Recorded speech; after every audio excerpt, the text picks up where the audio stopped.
Salut tout le monde, c'est Thibaut et aujourd'hui on va parler du chapitre numéro 6 de The Jojo Land nommé Guérilla en pleine jungle. Et avant de commencer, je tenais à m'excuser car lors des deux précédentes reviews, j'ai confondu le titre et le texte de présentation du chapitre. Bref, passons à la suite. Notre groupe de voleurs a réussi à quitter la villa tout en faisant garder le silence à Rohan. On a ensuite le questionnement de Jodio sur la lave qu'il lui a confiée et non pas donnée. Pourquoi ce caillou aurait plus de valeur qu'un diamant? Il se dit que si au final il n'y a aucun profit à se faire, autant ne pas s'en occuper. Pendant qu'ils sont sur le chemin vers la voiture, Paco tombe et il se demande si le groupe ne se serait pas perdu. Dragona remarque que le diamant est de nouveau tombé du sac, qui était une nouvelle fois fermé, comme si les événements de la villa se reproduisaient à nouveau. Pour une raison étrange, le diamant semble attiré auprès de Rohan. Juste après le diamant, c'est ensuite le dessin de Pink Dark Boy qui se déplace de la même manière que le diamant.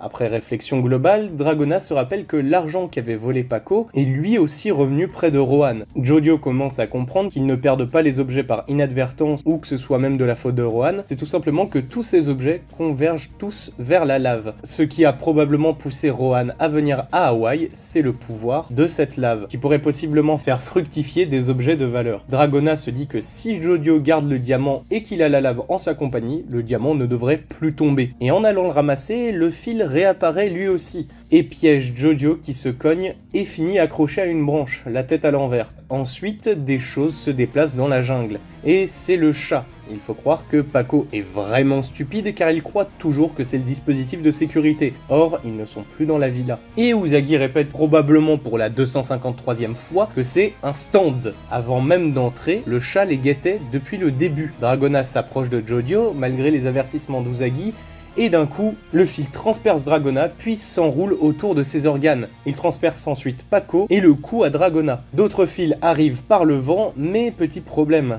Usagi a disparu ainsi que la lave, le diamant et le dessin de Pink Dark Boy.